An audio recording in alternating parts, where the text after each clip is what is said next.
Caros amigos, acontecimentos gigantescos e terríveis se aproximam com uma força implacável. A humanidade vive na expectativa da guerra, que envolverá naturalmente os países coloniais e pesará no seu destino. Os agentes do governo britânico apresentam as coisas como se a guerra vá ser travada em nome dos princípios da democracia, a qual deveria ser salva do fascismo. Todos os povos deveriam alinhar-se com os governos pacíficos e democráticos para repelir os agressores fascistas. Então, a democracia será salva e a paz estabelecida para sempre. Este evangelho se baseia numa deliberada mentira. Se o governo britânico está realmente interessado no crescimento da democracia, ele teria uma ocasião muito simples para demonstrá-lo, que seria a de dar a liberdade completa para a Índia. O direito à independência nacional é um dos direitos democráticos elementares, mas, na realidade, o governo de Londres está pronto a ceder todas as democracias do mundo em troca de 1/10 de suas colônias. Se o povo indiano não quiser continuar eternamente escravo, ele deve denunciar e rejeitar esses falsos pregadores que afirmam que o fascismo é o único inimigo do povo. Hitler e Mussolini são, sem qualquer dúvida, os piores inimigos dos trabalhadores e dos oprimidos. São carrascos sanguinários que merecem o maior ódio por parte dos trabalhadores e oprimidos do mundo. Mas, eles são, sobretudo, os inimigos do povo alemão e italiano, sobre as costas dos quais estão sentados.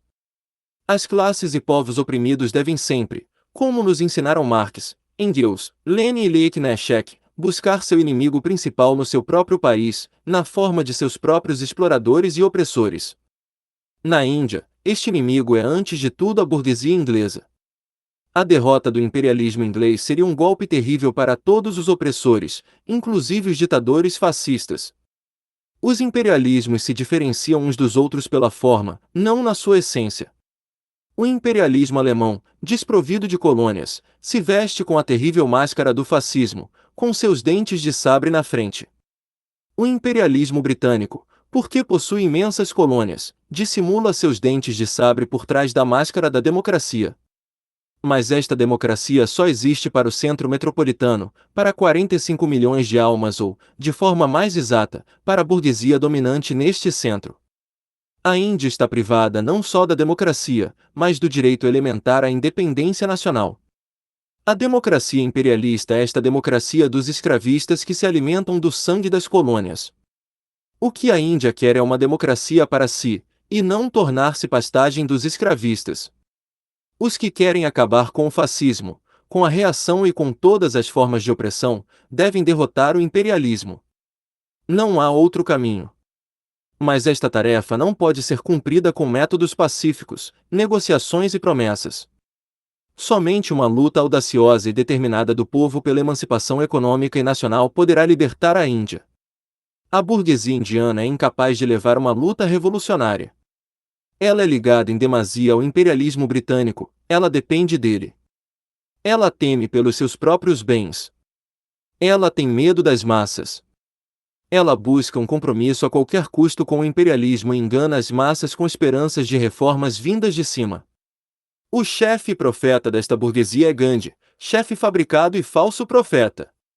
Gandhi e seus compadres desenvolveram a teoria que a situação da Índia vai melhorar sem parar, que suas liberdades vão ampliar-se, que a Índia vai tornar-se, pouco a pouco, um dominion na via de reformas pacíficas. Mais tarde, talvez, obtenha a independência. Esta perspectiva é radicalmente falsa. As classes imperialistas só podem fazer concessões no período ascendente do capitalismo, época em que os exploradores podiam contar com o crescimento contínuo de seus lucros. Hoje, esta questão nem mesmo se coloca. O imperialismo mundial está em seu declínio. As condições de todas as nações imperialistas se tornam cada dia mais difíceis, enquanto que as contradições entre elas não deixam de agravar-se. Armamentos monstruosos devoram uma parcela cada vez mais importante das rendas nacionais. Os imperialistas não podem mais fazer concessões sérias, seja para suas próprias massas laboriosas, seja para suas colônias. Eles estão obrigados, pelo contrário, a recorrer a uma exploração ainda mais bestial. É exatamente nisso que se expressa a agonia mortal do capitalismo. Para conservar suas colônias, seus mercados e concessões, contra a Alemanha, a Itália e o Japão, o governo de Londres está pronto a destruir milhões de homens. Poderíamos ter, sem perder a cabeça, a menor esperança que esta oligarquia financeira rapaz e selvagem vai libertar a Índia por sua própria vontade? É verdade que um governo do pretenso Partido Trabalhista pode tomar o lugar de um governo conservador. Mas isso não mudará nada. O Partido Trabalhista, como testemunham todo o seu passado e seu programa atual, não se diferencia em nada dos Tories, conservadores, NDT, na questão colonial. O Partido Trabalhista expressa, na realidade, não os interesses da classe operária, mas apenas os interesses da burocracia e da aristocracia operária britânicas. É a esta camada que a burguesia pode jogar migalhas, graças ao fato que ela explora impiedosamente as colônias e a própria Índia. A burocracia operária britânica, tanto no Partido Trabalhista, como nos sindicatos, está diretamente interessada na exploração das colônias. Ela não deseja, nem de longe, a emancipação da Índia. Esses senhores, o Major Attlee, Sir Walter Crivine e companhia, estão prontos para qualquer instante denunciar o movimento revolucionário do povo indiano como uma traição, a apresentá-lo como uma ajuda a Hitler e Mussolini e a recorrer a medidas militares para liquidá-lo. A política atual da Internacional Comunista não vai melhor. Há 20 anos, é certo, a Terceira Internacional, a Internacional Comunista, foi fundada como uma autêntica organização revolucionária. Uma de suas tarefas mais importantes era a liberação dos povos coloniais. Hoje em dia, não restam desse programa senão lembranças. Os dirigentes da IC, há muito tempo, tornaram-se simples instrumentos da burocracia de Moscou, que sufocou as massas operárias soviéticas e se transformou numa nova aristocracia.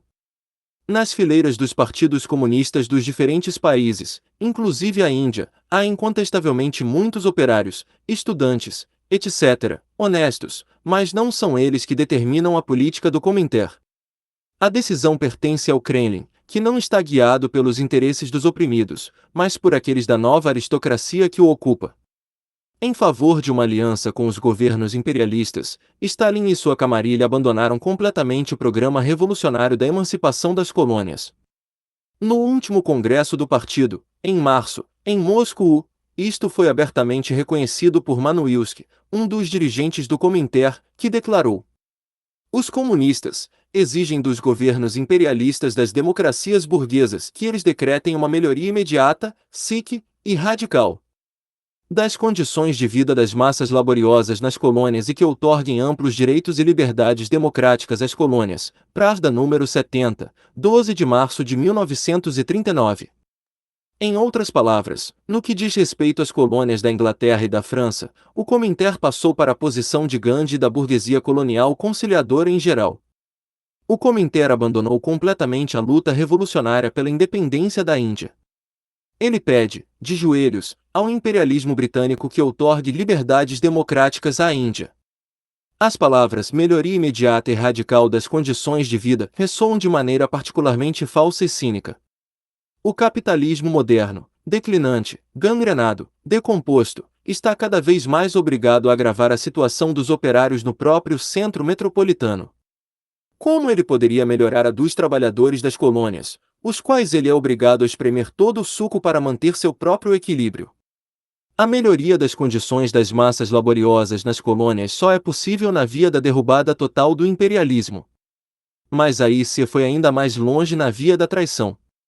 Os comunistas, segundo Manuilsky, subordinam a realização desse direito à secessão aos interesses da vitória contra o fascismo. Em outras palavras, no caso de uma guerra entre a Inglaterra e a França pelas colônias, o povo indiano deveria apoiar seus atuais escravistas, os imperialistas britânicos. O que quer dizer que ele deveria derramar sangue, não pela sua própria emancipação, mas para preservar o reino da City sobre a Índia. E esses canalhas que não valem um tostão furado ainda ousam citar Marx e Lenin. Seu mestre, de fato, não é outro senão Stalin, o chefe da nova aristocracia burocrática, o carrasco do partido bolchevique, o estrangulador de operários e camponeses. No caso em que a burguesia indiana seja obrigada a dar, nem que seja, um pequeno passo na via da luta contra a dominação arbitrária da Grã-Bretanha, o proletariado apoiaria naturalmente essa iniciativa. mas o faria com seus próprios métodos: reuniões de massa, palavras de ordem corajosas, greves, manifestações e ações de combate mais decisivas, em função da relação de forças e das circunstâncias. É exatamente para poder fazer isso que o proletariado deve ter suas mãos livres. Para o proletariado é indispensável uma total independência diante da burguesia, sobretudo para poder influenciar os camponeses, a massa predominante da população da Índia.